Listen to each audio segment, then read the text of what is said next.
అప్పుల బాధలు వెంటాడుతున్నాయా? అయితే 6 JVR వారి జాతిరత్నాలు ధరించండి. అందరికీ నమస్కారం. వెల్కమ్ టు మనం టీవీ. నేను మీ పవన్ బెస్వాడ. మొన్నటి వరకు గంజాయి, ఆ తర్వాత బెట్టింగ్, ఇప్పుడు చీటింగ్.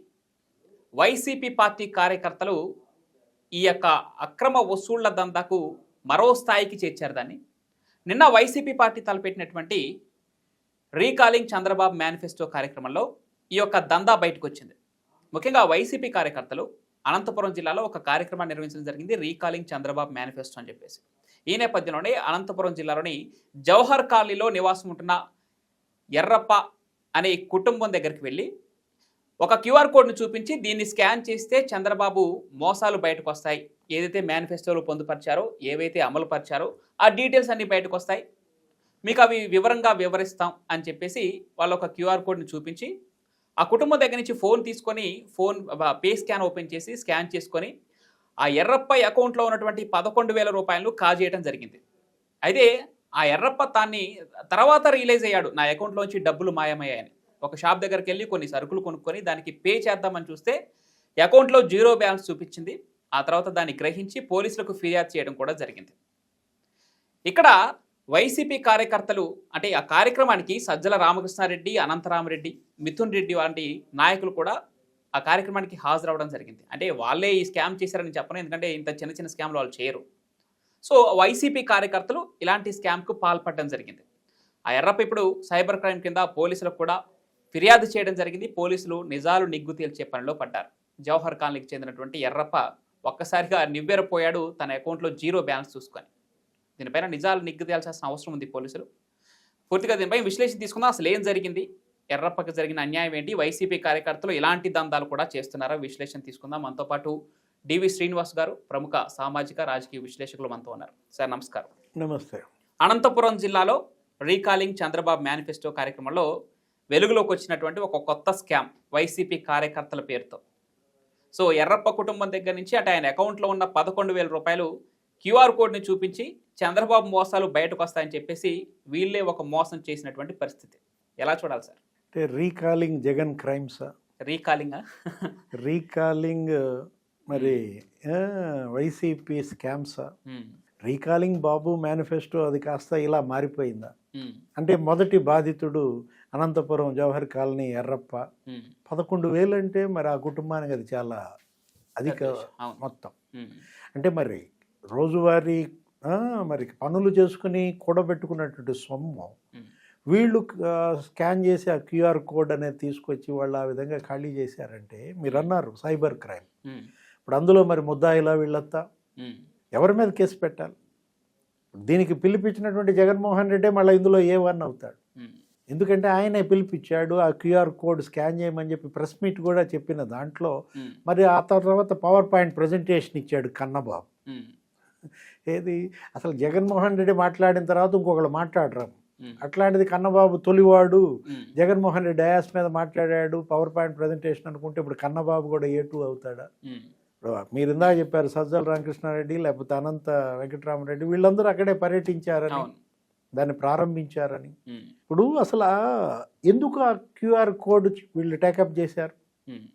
ఇప్పుడు అసలు అనవసరంగా ఇప్పుడు నేలకపోయిన దాన్ని నెత్తిన రాసుకోవటం కదా, లేపి దండించుకోవటం అంటే అదే ఒక రకంగా చెప్పాలంటే. ఇప్పుడు ఇందులో మీరు ఎందుకు తీసుకొచ్చారంటే గతంలో ఏదో చంద్రబాబు తెలుగుదేశం పార్టీ అప్పుడు లోకేష్ అప్పట్లో ఏదో మిస్డ్ కాల్ అని ఇచ్చారని, ఆ మిస్డ్ కాల్ అనేది అది బాగా క్లిక్ అయింది వాళ్ళది. జగన్మోహన్ రెడ్డి మరి అప్పుడు ఆయన హామీలన్నీ కూడా ఒట్టి బోగస్, ఆయన ఏది నెరవేర్చలేదు, 99% అమలు చేశాను అని 99% ఎగ్గొట్టాడు.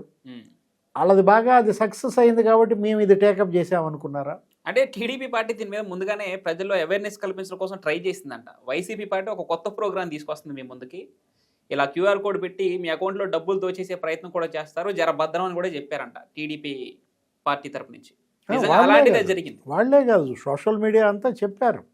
ఎందుకంటే అసలు ఇది వాళ్ళ సైబర్ క్రైమ్ డీజీపీ చెప్పారు, అప్రమత్తంగా ఉండండి అని చెప్పి ప్రజలకు పిలిపించారు. తమిళనాడు డీజీపీ దగ్గర నుంచి పొరపాటును కూడా మీరు పెద్ద పెద్ద కంపెనీలు మాల్స్కి వెళ్ళినప్పుడు కూడా స్కాన్ చేయొద్దు, దానిలో కూడా ఈ మాలిఫైడ్ ఈ హార్డ్వేర్ ఈ సాఫ్ట్వేర్ పెట్టారు అని చెప్పినప్పుడు వాళ్ళు ఏంటి ఒక కాల్ కూడా ఇచ్చారు, ఒక నంబర్ ఇచ్చారు, టోల్ ఫ్రీ నంబర్ ఏంటి 1960 నాకు తెలిసి.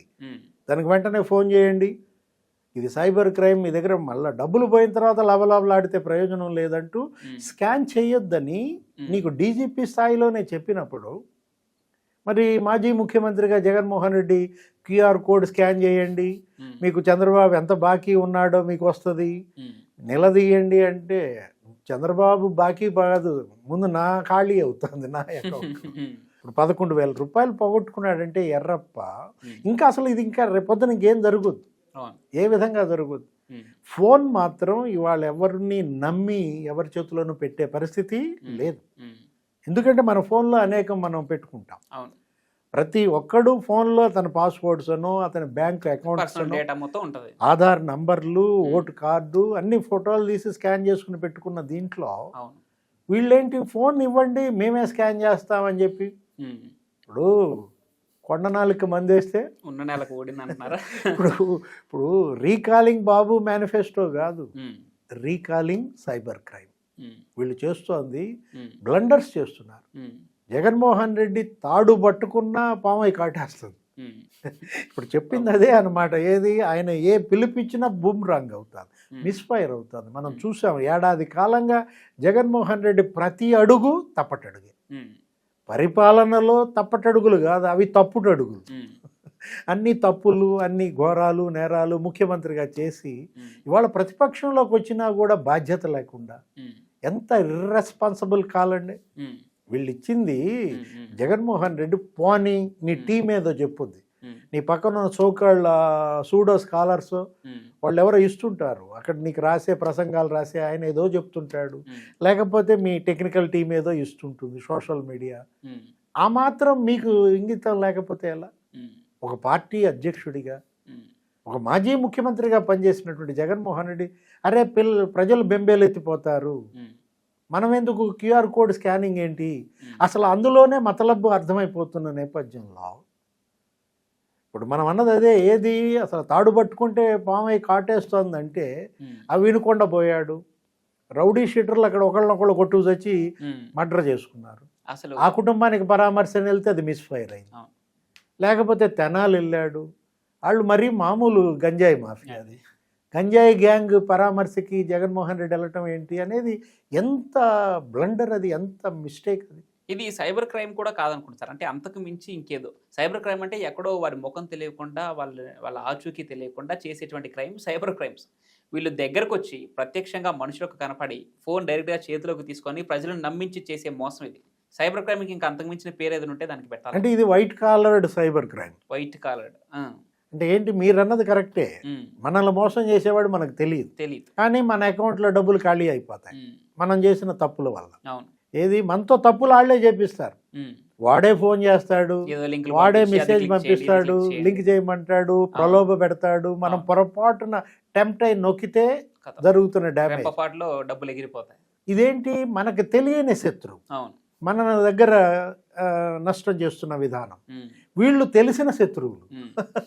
అంటే తెలియని శత్రువు మనల్ని నష్టపరిచిన పాపం ఏదో దేవుడు లేకపోతే మన కర్మ అని మనల్ని మనం నిందించుకుంటాం. ఇక్కడ ఇది తెలిసిన శత్రువుకి తెలిసి నువ్వు ఫోన్ ఇచ్చావంటే అంటే ఏంటి, ఇంకా నీ పీక వాళ్ళ చేతిలో పెట్టినట్టే. ఇంకోటి సార్, అంటే వైసీపీ కార్యకర్తలే ఈ వైసీపీ పార్టీ ఇచ్చే పిలుపుల వల్ల, మీరు ఇందాక అన్నట్టు ఆ కాల్స్ వల్ల వాళ్ళే వైసీపీ పార్టీ కార్యకర్తలే నష్టపోతున్నారు అనేది. ఇప్పుడు పర్యటనలకు వెళ్తే ఆ జన సమీకరణ వల్ల వైసీపీ కార్యకర్తలే చనిపోతున్నారు. అంబులెన్స్ ట్రాఫిక్ వల్ల వైసీపీ కార్యకర్తే చనిపోయాడు. గుండెపోటు వచ్చి ఊపిరాడక వైసీపీ కార్యకర్తే చనిపోయాడు. ఇక్కడ నష్టపోయిన కుటుంబం ఎర్రప్ప కుటుంబం కూడా వైసీపీ కార్యకర్త కుటుంబం, అంటే ఆ కార్యకర్తల కంటే తెలుస్తూ ఉంది.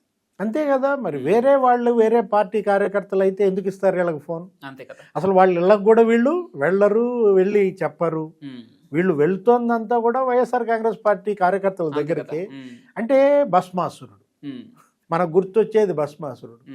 వరాలు ఇచ్చిన శివుడు నెత్తి మీదే తలబెట్టాలని చూసిన నేపథ్యంలో ఇప్పుడు ఓట్లేసినటువంటి ఆ వైసీపీ అభిమానుల నెత్తినే ఇవాళ వైఎస్ఆర్ కాంగ్రెస్ పార్టీ తల చేయి పెడుతోందా? మనకు కనపడుతోంది. అదే సింగయ్య చనిపోయాడు, ఆ రోజు ఇద్దరు చనిపోయారు, ఇంకొక ఇద్దరు. అంటే ఒక పరామర్శకి ఆయన రెంటపాళ్ళ బయలుదేరడం ఏంటి, 3 ప్రాణాలు బలవడం ఏంటి? అంబులెన్స్లో ఒకళ్ళు చచ్చిపోయారు, ఉమ్, అక్కడ సత్తెనపల్లిలో తొక్కిసలాట్లో ఒకళ్ళు చచ్చిపోయారు, ఉమ్, నెక్స్ట్ అసలు కారు టైర్ల కింద పడి సింగయ్య చనిపోయాడు. సింగయ్య నేరం ఏంటి? అవును. సింగయ్య చేసిన తప్పేంటి? ఉమ్, పూలు చల్లాలనుకున్నాడు, తన అభిమానం వ్యక్తీకరించాలనుకున్నాడు, కానీ నీ కారు టైర్ల కిందే నలిగిపోయిన పరిస్థితి. అవును. ఇప్పుడు వీళ్ళు కూడా అదే కదా. అంటే వైసీపీకి ఓటేయడమే మన ప్రారంధమా? మనకు కనపడుతోంది అదే అనమాట. అంటే మీ పార్టీ అభిమానులు కావడమే మేము చేసుకున్న శాపమా? వాళ్ళు అనే పరిస్థితి అన్నమాట. Right. ఏది ఇప్పుడు ఆ ఎర్రప్ప, ఉమ్, అరే ఫోన్ ఇవ్వకుండా ఉంటే బాగుండేది కదా, 11,000 మిగిలే. అవును. ఇప్పుడు 11,000 పొదుపు చేయాలంటే ఉమ్, ఎన్నేళ్ళు పడుతుంది, ఎన్నాళ్ళు పట్టుద్ది? అవును. ఇప్పుడు పవర్లో ఉన్నప్పుడు ఎటు ప్రభుత్వ ఖజానా ఖాళీ చేశారు, ఉమ్, ప్రజాధనం స్వాహా చేశారు, ఇప్పుడు కేసులు లేకపోతే జైళ్ళు, ఉమ్, పదవి పోయినా కూడా ఇంకా ఇదేనా? ఇక జేబులు ఖాళీయా? పిక్ పాకెటర్స్కి వీళ్ళకి తేడా ఏంటి? జేబు దొంగలు వస్తున్నారు జాగ్రత్త, ఏదో ఉంటే బోర్డులు పెడతారు బస్ స్టాండ్లో, రైల్వే స్టేషన్లో, నీకు నోటీస్ బోర్డు పోలీస్ స్టేషన్లో కూడా పెడతారు. ఇప్పుడు ఆ పరిస్థితికి వచ్చిందా ఇక్కడ? తస్మాత్ జాగ్రత్త. అంటే ఒకటి, మోసం చేసేవాడిది తప్పు కాదు, ఉమ్, తప్పెవరిది? పదే పదే నమ్మే మోసపోయేవాడిదే తప్పు అనమాట. పదే అంటే పదే నమ్మి మనం మోసపోయేవాడు. మోసపోకుండా ఉండాలి, రిస్క్ తీసుకోకూడదు. ఉమ్. అది రిస్క్ తీసుకుంటే ఫేస్ చేయాల్సిందే. సో మొత్తానికి ఎర్రప్ప కుటుంబం ఇప్పుడు అయితే పోలీసులను ఆశ్రయించింది. మరి ఈ క్రైమ్కి ఎవరు పాల్పడ్డారో నిజాలు నిగ్గు తేల్చాల్సింది పోలీసుల విచారణలో మాత్రమే. Thank you sir. నమస్తే.